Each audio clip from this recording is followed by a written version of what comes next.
Assalamualaikum warahmatullahi wabarakatuh. Perkenalkan, nama saya Sylvia Gifty, NIM 28921-536, Prodi Manajemen kelas sore B di Universitas Pancasakti Bekasi. Baik, di sini saya akan membuat video ujian tengah semester dengan mata kuliah pengantar manajemen dan dosen pengampu saya Bapak Joni Tesmanto, SSOS MM, dengan judul Etika Manajemen. Untuk slide pertama, di sini ada pengertian organisasi. Kata organisasi berasal dari istilah Yunani organon dan istilah Latin organum yang berarti alat, bagian, anggota, dan arti organisasi beraneka ragam, tergantung dari sudut mana ahli yang bersangkutan melihatnya. Walaupun demikian, perbedaan arti tersebut dapat digolongkan ke dalam salah satu dari dua pendapat mengenai organisasi tersebut. James D. Money mengatakan organisasi adalah bentuk setiap perserikatan manusia untuk mencapai sesuatu tujuan bersama. Sedangkan Chester I. Barnard memberikan pengertian organisasi sebagai suatu sistem dari atau lebih. Bila dibandingkan kedua pendapat tersebut, sebenarnya tidak ada perbedaan yang kentara karena James D. Money memandang organisasi adalah sebagai suatu badan di mana terdapat perserikatan manusia untuk mencapai suatu tujuan bersama. Sedangkan Chester I. Barnard melihat organisasi itu merupakan suatu susunan skematis di mana tergambar sistem daripada aktivitas kerjasama. Ruang lingkup kegiatan organisasi. Berdasarkan teori organisasi, dijelaskan bahwa organisasi adalah suatu unit sosial yang dikoordinasikan secara sengaja, yang berdiri dari dua orang atau lebih guna mencapai tujuan yang telah ditetapkan. Ada 3 dimensi pokok pendukung organisasi, yaitu dimensi manusia, dimensi konsep, dan dimensi teknis. Dimensi manusia dalam suatu organisasi adalah unsur yang kompleks, oleh karena itu dibutuhkan pemahaman tentang perilaku manusia dalam organisasi yang bisa disebut perilaku organisasi. J.W. M.C. David dan M. Harari 1968-237 mendefinisikan kelompok sebagai suatu sistem yang terorganisasi yang terdiri atas 2 orang atau lebih yang saling berhubungan sedemikian rupa sehingga sistem tersebut melakukan fungsi tertentu, memiliki serangkaian peran hubungan antara anggotanya, dan memiliki serangkaian norma yang mengatur fungsi kelompok dan tiap-tiap anggotanya. Untuk slide selanjutnya, definisi di atas menekankan beberapa ciri dari kelompok seperti peran dan norma. Peran yang ada dalam kelompok terdiri atas 1. Peran yang dirasakan adalah serangkaian perilaku yang dianggap harus dilakukan oleh orang yang menduduki posisi yang bersangkutan.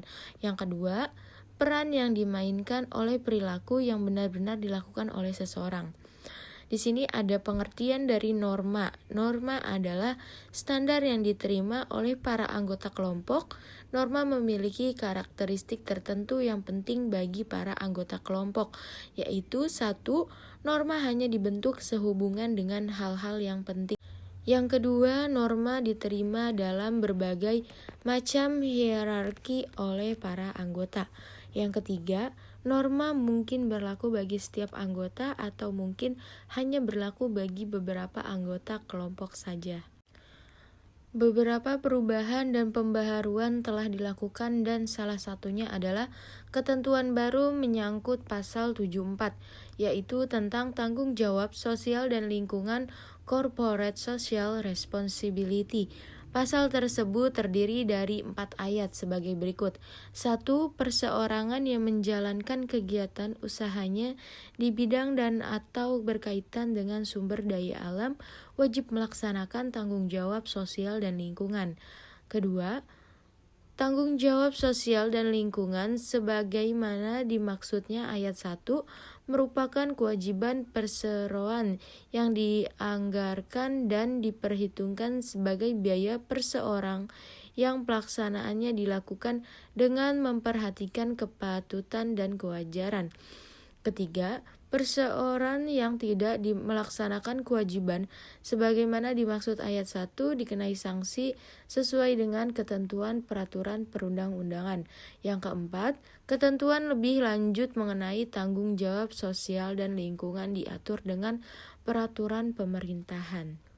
Untuk slide selanjutnya ada definisi etika dalam bisnis.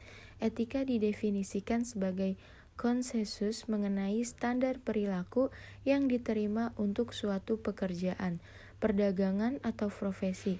Sedangkan menurut Griffin, etika adalah pandangan, keyakinan, dan nilai akan suatu yang baik dan buruk. Benar dan salah, etika manajemen adalah standar kelayakan pengelolaan organisasi yang memenuhi kriteria etika. Selain etika, dikenal pula istilah moral atau moralitas, yakni ajaran-ajaran perilaku persoalan berdasarkan agama atau filosofi. Salah satu penyebab perilaku tidak etis adalah tidak adanya standar yang berlaku bagi seluruh dunia mengenai perilaku para pelaku bisnis. Isu tentang seputar etika dalam manajemen. Berikut ini adalah isu pelanggaran etika bisnis yang menyebabkan keresahan di masyarakat yang dikumpulkan dari berbagai media online. Yang pertama, 1. Isu penista agama. Kedua, isu lingkungan, pencemaran udara. Yang ketiga, isu lingkungan, sosial. Yang keempat, isu ketenagakerjaan, ras. 5. Isu ketenagakerjaan, agama. Yang keenam, isu ketenagakerjaan gender. Yang ketujuh, isu hak-hak sipil, civil right. Yang kedelapan, isu etika perubahan kerja, changing work ethics. Yang kesembilan, isu hak asasi manusia, human right. Yang 10, isu korupsi, corruption. 11, isu suap. 12, isu pembajakan hak kekayaan intelektual, intellectual property theft. Yang 13, isu keselamatan kerja. 14, isu kecurangan dalam keuangan. 15, isu pemalsuan dokumen. Kesimpulan, bila dicermati dengan baik, sesungguhnya pemimpin yang bermoral akan menjalankan fungsi dan peran kepemimpinannya dengan mengutamakan moral. Mengutamakan moral berarti memberikan tempat tertinggi bagi orang lain yang dilayaninya dan bukan dirinya sendiri. Pemimpin dengan melayani dan bukan dilayani. Inilah yang dikenal dengan pemimpin pelayan atau servant leadership. Untuk yang slide terakhir ada saran. Sesuai dengan kesimpulan di atas, penulis menyarankan setiap mahasiswa dapat memahami konsep etika bisnis sehingga tidak terjadi masalah di kemudian hari. Pemanfaatan etika dalam bisnis akan membantu dalam kemajuan bisnis yang kita miliki. Khususnya kita juga bisa memanfaatkan etika bisnis untuk memenuhi kebutuhan kita, untuk menjaga kestabilan manajemen bisnis. Baik, cukup sekian presentasi ujian tengah semester dari saya. Mohon maaf apabila ada kata yang salah atau penyebutan yang kurang jelas. Wabillahi taufiq wal hidayah. Wassalamualaikum warahmatullahi wabarakatuh.